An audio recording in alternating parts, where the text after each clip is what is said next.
Erravalli farm house లో BRS అధినేత కేసీఆర్ తో మాజీ మంత్రి జగదీష్ రెడ్డి భేటీ అయ్యారు. ఎమ్మెల్సీ కవిత చేసిన వ్యాఖ్యల నేపథ్యంలో ఈ భేటీ ప్రాధాన్యత సంతరించుకుంది. జగదీష్ రెడ్డిపై కవిత పరోక్ష వ్యాఖ్యలు చేసిన నేపథ్యంలో అధిష్టానం ఎలాంటి చర్యలు తీసుకుంటుందో అనే దానిపై చర్చ జరుగుతోంది. జగదీష్ రెడ్డి భేటీకి ముందు కేసీఆర్ ను కలిశారు. కొద్దిసేపటి క్రితం ఫామ్ హౌస్ నుంచి ఆయన తెలంగాణ భవన్ కు బయలుదేరారు. కవిత వ్యాఖ్యలతో బీఆర్ఎస్ లో ఏం జరుగుతుందనే దానిపై రాజకీయ వర్గాల్లో ఆసక్తి నెలకొంది.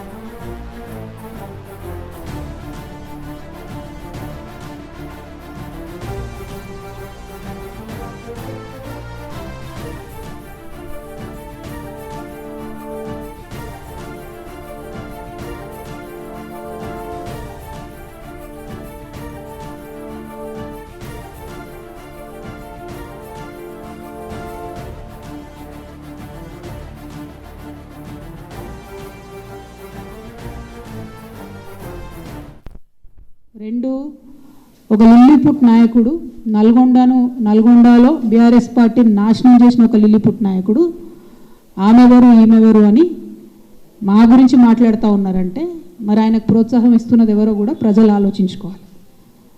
ఇవాళ నల్గొండ జిల్లాలో ఒక సీటు కూడా రాలే. ఆయన సీటు సావు తప్పి కన్నులొట్టబోయిన చందంగా చివరి నిమిషంలో అనుకోకుండా గెలిచినటువంటి సీటు. ఎన్నడూ ప్రజా ఉద్యమాలు చేయలే. కేసీఆర్ గారు లేకపోతే మరి నువ్వెవరు? అది కూడా ఆలోచించుకోవాలి కదా. కేసీఆర్ గారు లేకపోతే బీఆర్ఎస్ పార్టీలో ఉన్న ఏ నాయకుడైనా ఎవరు? ప్రజలకు మనందరినీ పరిచయం. ఎర్రవల్లి ఫామ్ హౌస్ లో బీఆర్ఎస్ అధినేత కేసీఆర్ తో మాజీ మంత్రి జగదీష్ రెడ్డి భేటీ అయ్యారు. ఈ భేటీకి సంబంధించిన పూర్తి వివరాలను మా ప్రతినిధి రామ్ నరేష్ లైవ్ లో అందిస్తారు. రామ్ నరేష్, చెప్పండి, ముఖ్యంగా కవిత చేసిన వ్యాఖ్యల నేపథ్యంలోనే జగదీష్ రెడ్డి కేసీఆర్ ని మీట్ అవడం జరిగిందా ఫామ్ హౌస్ లో? భువన, కొద్దిసేపటి క్రితం బీఆర్ఎస్ ఎమ్మెల్సీ అదేవిధంగా తెలంగాణ జాగృతి అధ్యక్షురాలు కవిత సంచలన వ్యాఖ్యలు చేశారు. పార్టీలో జరుగుతున్న తీరు వ్యవహారాన్ని ఆమె సంచలన వ్యాఖ్యల ద్వారా బయటపెట్టడం జరిగింది. ఈ వ్యవహారం నేపథ్యంలోనే ఎర్రవల్లి ఫామ్ హౌస్లో కేసీఆర్తో జగదీష్ రెడ్డి కొద్దిసేపటి క్రితం భేటీ అయ్యారు. ఈ భేటీ అనేది చాలా కీలకంగా మారిందని చెప్పుకోవచ్చు. ఇప్పటికే కేసీఆర్తో కేటీఆర్ కొద్దిసేపటి క్రితం భేటీ అయిన తర్వాత ఆయన అక్కడి నుంచి బయలుదేరి తెలంగాణ భవన్కి అయితే చేరుకుంటున్న పరిస్థితి ఉందని చెప్పుకోవచ్చు.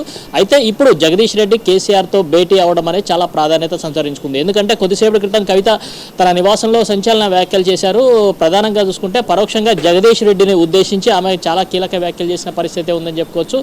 ఏదైతే కేసీఆర్కి కవిత లేఖ రాసిందో ఆ లేఖ ఎలా బయటకు వచ్చింది, ఈ లేఖ బయటకు రావడం వెనకాల కూడా కొంతమంది బీఆర్ఎస్ పార్టీకి సంబంధించిన ముఖ్య నేతలు ఉన్నారు అని చెప్పేసి చెప్పడం జరిగింది. అదేవిధంగా బీఆర్ఎస్ పార్టీలోని కొంతమంది ఒక ముఖ్య నేత, పెద్ద నాయకుడు ఎవరైతే ఉన్నారో ఆ నాయకుడి ప్రోద్బలంతోనే తీన్మార్ మల్లన్న తనపై అనుచిత వ్యాఖ్యలు చేశారని చెప్పేసి ఇంటి ఆడబిడ్డ అదేవిధంగా కేసీఆర్ కూతురుపై ఈ అనుచిత వ్యాఖ్యలు చేస్తే బీఆర్ఎస్ పార్టీకి సంబంధించిన అన్నదమ్ములు ఎవరు స్పందించలేదంటూ కూడా ఆమె ఆవేదన వ్యక్తం చేసిన పరిస్థితి ఉందని చెప్పుకోవచ్చు. ఈ వ్యాఖ్యల నేపథ్యంలోనే ఇటు ఆమె కొన్ని సంచలన వ్యాఖ్యలు కూడా చేయడం జరిగింది. నల్గొండ జిల్లాకు చెందిన ఒక పార్టీ ముఖ్య నేతకు సంబంధించి ఈ వ్యవహారం అంతా కొనసాగుతుందంటూ కూడా ఆమె తీవ్ర వ్యాఖ్యలు చేసిందని చెప్పుకోవచ్చు. నల్గొండ జిల్లాలో మొత్తం సీట్లు అన్ని కోల్పోవడం జరిగింది. అదేవిధంగా కేవలం ఆ ఒక్క నేతే బొటాబొటి మెజార్టీతో గెలవడం కూడా జరిగిందంటూ పరోక్షంగా జగదీష్ రెడ్డిని ఉద్దేశించి ఆమె సంచలన వ్యాఖ్యలు చేశారు. ఈ వ్యాఖ్యల నేపథ్యంలోనే, అంటే కవిత చేసిన వ్యాఖ్యల నేపథ్యంలో వీరిద్దరి భేటీ కూడా చాలా ప్రాధాన్యత సంతరించుకుంది. అయితే మనకు అందుతున్న సమాచారం ప్రకారం జగదీష్ రెడ్డి కేసీఆర్ని భేటీ అవ్వడానికి వేరే కారణాలు ఉన్నాయన్నట్టు తెలుస్తుంది. కాకపోతే ఇప్పుడు కవిత చేసిన వ్యాఖ్యల నేపథ్యంలో ఆయన భేటీ అనేది చాలా కీలకంగా మారిందని చెప్పుకోవచ్చు. ఎందుకంటే ఇప్పటికే కవిత బీఆర్ఎస్ పార్టీకి చాలా దూరంగా వ్యవహరిస్తూ జాగృతికి సంబంధించిన కార్యక్రమాలు నిర్వహిస్తున్నారు. ఇప్పటికే బీసీ రిజర్వేషన్ల అంశానికి సంబంధించి 72 గంటల దీక్ష రేపటి నుంచి ప్రారంభిస్తున్న నేపథ్యంలోనే ఆమె సంచలన వ్యాఖ్యలు అయితే చేయడం జరిగింది. ఈ వ్యాఖ్యల నేపథ్యంలో ఇప్పుడు బీఆర్ఎస్ పార్టీకి కవిత పూర్తిగా దూరం అవుతున్న పరిస్థితి కనిపిస్తుందని చెప్పుకోవచ్చు. ఎందుకంటే ఈరోజు ఆమె చేసిన వ్యాఖ్యలు చాలా సంచలనంగా మారాయని చెప్పుకోవచ్చు. గతంలో లేఖ విడుదలైనప్పుడు కూడా ఆమె సంచలన వ్యాఖ్యలు చేశారు. అయితే మరోసారి ఇప్పుడు అదే స్థాయిలో కూడా ఆమె వ్యాఖ్యలు చేసిన పరిస్థితి ఉందని చెప్పుకోవచ్చు. బీఆర్ఎస్ పార్టీలోని కొంతమంది నేతలు తనపై అనుచిత వ్యాఖ్యలు చేస్తున్నారంటూ కూడా ఆమె ఈ వ్యాఖ్యలను చెప్పడం జరిగిందనుకోవచ్చు. ఎవరైతే నల్గొండ జిల్లాకు సంబంధించిన నేత ఉన్నారో ఆయన ప్రోద్బలంతోనే కొన్ని వ్యాఖ్యలు జరుగుతున్నాయని చెప్పేసి, అంటే కేసీఆర్ లేకపోతే ఈ నేతలంతా ఎక్కడున్నారంటూ కూడా ఆమె ప్రశ్నించిన పరిస్థితి ఉంది. మరోవైపు పార్టీలో కొత్తగా వచ్చిన ఒక యువ నాయకుడు కూడా తనపై అనుచిత వ్యాఖ్యలు చేస్తున్నారు, అంటే సీఎం డైరెక్షన్లో పనిచేస్తున్నారంటూ కూడా ఆయన ఇటీవల మీడియాతో మాట్లాడుతూ వ్యాఖ్యానించారు. ఈ వ్యాఖ్యలన్నిటి నేపథ్యంలో కూడా అధిష్టానం ఈ వ్యవహారానికి సంబంధించి ఎందుకు మాట్లాడటం లేదు అంటూ కూడా కవిత ప్రశ్నించిన పరిస్థితి ఉందని చెప్పుకోవచ్చు. మొత్తంగా చూసుకుంటే ఇప్పుడు కవిత వ్యవహారం అనేది బీఆర్ఎస్ పార్టీలో కొంత చర్చనీయాంశంగా మారిందని చెప్పుకోవచ్చు. బీఆర్ఎస్ పార్టీలో అసలు ఏం జరుగుతుంది అనే చర్చ పార్టీలో తీవ్రంగా జరుగుతుందని చెప్పుకోవచ్చు. ఎందుకంటే ఇప్పటికే బీసీ రిజర్వేషన్ల అంశానికి సంబంధించి కవిత 72 గంటల దీక్ష ఇందిరా పార్క్ వద్ద రేపు ప్రారంభిస్తున్నారు. 72 గంటల పాటు దీక్ష చేస్తామని చెప్పేసి చెప్తున్నారు. మరోవైపు బీసీ సంఘాల నేతలు, అంటే పార్టీకి సంబంధించిన బీసీ సంఘాల నేతలంతా కూడా 8వ తేదీన కరీంనగర్లో బీసీ సంఘాల సభ ఏర్పాటు చేశారు. ఈ రెండు కూడా డిఫరెంట్ అంటే జాగృతి ఒక దారిలో పోతుంది, అదేవిధంగా బీఆర్ఎస్ పార్టీ ఒక దారిలో పోతుంది. ఈ నేపథ్యంలోనే ఇప్పుడు కవిత చేసిన వ్యాఖ్యలు ఏదైతే ఉన్నాయో ఆ వ్యాఖ్యలపై ఇప్పుడు పార్టీకి సంబంధించిన నేతలు ఆమెపై చర్యలు తీసుకోవాలని చెప్పేసి కూడా డిమాండ్ చేస్తున్నట్టుగా అయితే మనకు తెలుస్తుంది. ఈ నేపథ్యంలో ఇప్పుడు పార్టీ ఏం డెసిషన్ తీసుకుంటుంది, అంటే పార్టీ అధిష్టానం కేసీఆర్ దీనిపై ఏమైనా చర్యలు తీసుకుంటారా, అంటే క్రమశిక్షణ చర్యలు తీసుకుంటారా లేదా అనేది వేచి చూడాల్సిన పరిస్థితి ఉందని చెప్పుకోవచ్చు. ఎందుకంటే ఇటీవల కవిత చేస్తున్న వ్యాఖ్యలతో పార్టీకి డ్యామేజ్ అవుతుందంటూ కూడా పార్టీకి సంబంధించిన నేతలంతా కూడా కేసీఆర్కి ఫిర్యాదు చేస్తున్నట్టుగా తెలుస్తుంది. మరోవైపు కవిత వ్యాఖ్యల నేపథ్యంలో పార్టీకి సంబంధించిన నేతలు కూడా ఎటు స్పందించాలో తెలియని పరిస్థితిలో అయోమయంలో గురవుతున్న పరిస్థితి ఉంది. త్వరలో స్థానిక సంస్థల ఎన్నికలు కూడా రానున్న నేపథ్యంలో ఈ వ్యాఖ్యలకి, అంటే పార్టీకి జరుగుతున్న నష్టాన్ని నివారించాలంటే ఏదో ఒక యాక్షన్ తీసుకోవాలని చెప్పేసి డిమాండ్ చేస్తున్న నేపథ్యంలో ఇప్పుడు ఫామ్ హౌస్లో వరుస భేటీలు అనేది చాలా కీలకంగా మారిందని చెప్పుకోవచ్చు.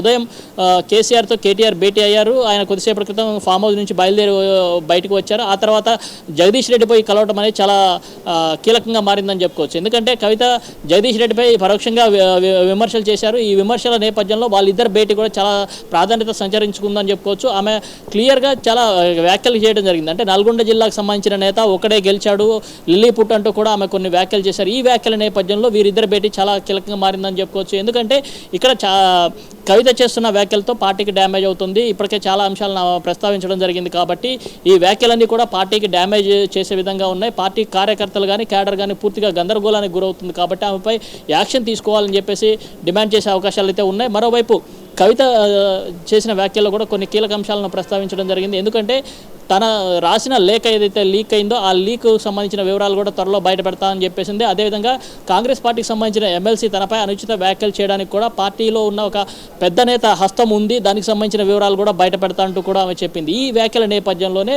పార్టీకి సంబంధించి ఆమె వ్యాఖ్యలన్నీ కూడా చాలా డ్యామేజ్ చేసే విధంగా ఉన్నాయి కాబట్టి ఆమెపై క్రమశిక్షణ చర్యలు తీసుకుంటారా లేదనేది వేచి చూడాల్సిన పరిస్థితి ఉంది.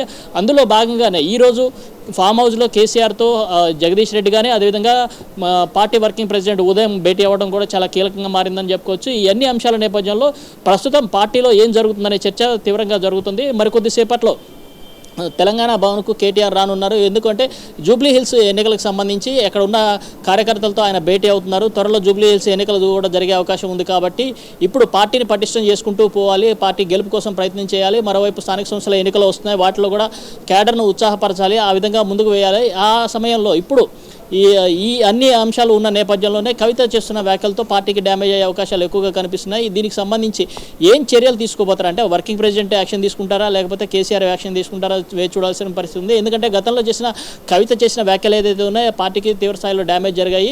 సో అప్పుడు ఆమెపై ఏం చర్యలు తీసుకోకుండా ఆమెను కొంచెం దూరం పెట్టుకుంటూ ఆమె కార్యక్రమాల్లో ఎవరు పాల్పంచుకోకుండా దూరంగా పెట్టారు. కాకపోతే ఇప్పుడు ఆమె చేసిన వ్యాఖ్యలు పార్టీలో ఉన్న ఒక కీలక నేత, అంటే ఇప్పుడు కేటీఆర్ అదేవిధంగా హరీష్ రావు తర్వాత వరుసగా, అంటే ఫామ్ హౌస్లో కేసీఆర్తో వరుస భేటీలకు ఎక్కువగా జగదీష్ రెడ్డి వెళ్తున్నారు. అందుకోసం అని చెప్పేసి ఆమె చేసిన వ్యాఖ్యలు ఇప్పుడు కొంచెం సంచలనంగా మారాయని చెప్పుకోవచ్చు. ఈ వ్యాఖ్యల నేపథ్యంలోనే ప్రస్తుతం ఏం జరుగుతుంది, అంటే పార్టీలో ఏం జరుగుతుందనే చర్చ తీవ్రంగా జరుగుతుందని చెప్పుకోవచ్చు. ఎందుకంటే కవితపై యాక్షన్ తీసుకోకపోతే పార్టీకి నష్టం జరుగుతుందని చాలామంది నేతలు కేసీఆర్కి ఫిర్యాదు చేస్తున్నట్టుగా అయితే సమాచారం అందుతుంది. మొత్తంగా చూసుకుంటే ఇప్పుడు కేసీఆర్ ఒక నిర్ణయానికి వస్తారా లేదా అనేది వేచి చూడాల్సిన పరిస్థితి ఉంది. బోనా రైట్ రామ్ నరేష్, మీరు చెప్తున్న దాన్ని బట్టి చూస్తుంటే ఎలాంటి నిర్ణయం తీసుకుంటారని చెప్పి అందరూ వెయిట్ చేస్తున్నారు. ఓ పక్కన కాళేశ్వరం ప్రాజెక్టుకి సంబంధించి కమిషన్ రిపోర్ట్ ఇవ్వడం, మరోవైపు ఎమ్మెల్సీ కవిత ఈ విధమైనటువంటి వ్యాఖ్యలు చేయడం, అంటే పార్టీకి డ్యామేజ్ జరగకుండా కంట్రోల్ చేయాల్సిన బాధ్యత చూస్తుంటే కనుక కేసీఆర్ గారి మీద ఉంది. మరి కేసీఆర్ గారు ఎలాంటి డెసిషన్ తీసుకునే అవకాశం కనిపిస్తుంది? ఎందుకంటే అన్ని వైపుల నుంచి పార్టీ ఉక్కిరిబిక్కిరి అవుతున్న నేపథ్యం అయితే మనకి కనిపిస్తూ ఉంది కదా. ఇక్కడ రెండు అంశాలు ఉన్నాయి. ఒకటి పార్టీ పరంగా క్రమశిక్షణ చర్యలు తీసుకుంటే పార్టీకి డ్యామేజ్ అవకాశాలు ఉన్నాయి. మరోవైపు కవితపై యాక్షన్ తీసుకోకపోతే పార్టీకి నష్టం, రెండూ ఉన్నాయి. కాబట్టి దీనిపై ఆచితూచి వ్యవహరించాలని చెప్పేసి కేసీఆర్ భావిస్తున్నారు. ఇప్పటికే ఆమెకు సంబంధించిన వ్యవహారాలన్నింటిలో కూడా పార్టీ నేతలు ఎవరు పార్టిసిపేట్ చేయని చెప్పి ఆదేశాలు ఇచ్చిన నేపథ్యంలో పార్టీకి సంబంధించిన నేతలు ఎవరు కూడా ఆమె కార్యక్రమాలకు దూరంగా ఉంటున్న పరిస్థితి ఉంది. ఈ నేపథ్యంలోనే ఆమె ప్రస్తుతం చేస్తున్న వ్యాఖ్యలు ఏదైతే ఉన్నాయో ఆ వ్యాఖ్యలు పార్టీకి తీవ్ర స్థాయిలో నష్టం కలిగిస్తున్నాయి. కాబట్టి ఇప్పుడు ఆమెపై పార్టీ పరంగా క్రమశిక్షణ చర్యలు తీసుకోవాలంటే ఆమె చేసిన వ్యాఖ్యలు ఏదైతే వాటికి సంబంధించి నోటీసులు ఇస్తారా లేదా అనేది వేసి చూడాల్సిన పరిస్థితి ఉంది.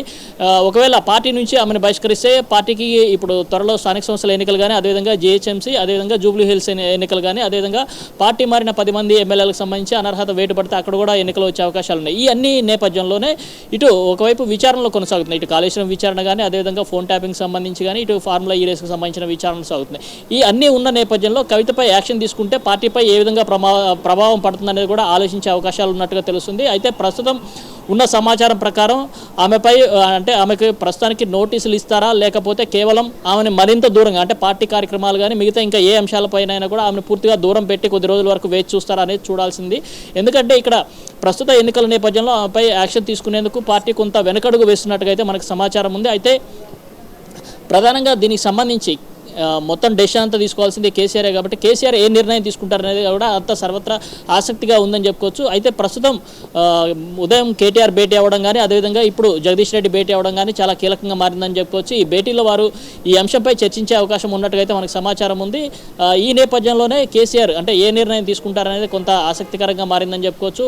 ప్రస్తుతం ఉన్న నేపథ్యంలో ఆమెపై ఎలాంటి యాక్షన్ తీసుకునే అవకాశాలు అయితే లేనట్టుగా మనకైతే సమాచారం అందుతుంది. ఎందుకంటే ఇప్పుడు ఎన్నికల ఉన్న తరుణంలో ఆమెపై తీసుకుంటే అది పార్టీకి నష్టం కలిగించే అవకాశం ఉన్నట్టుగా అయితే సమాచారం అందుతుంది. కాబట్టి ఇప్పటివరకు అయితే ఎన్నికలు అయ్యే వరకు సైలెంట్ గా ఉండాలని చెప్పి భావిస్తున్నట్టుగా తెలుస్తుంది. Right, thank you Ram Naresh.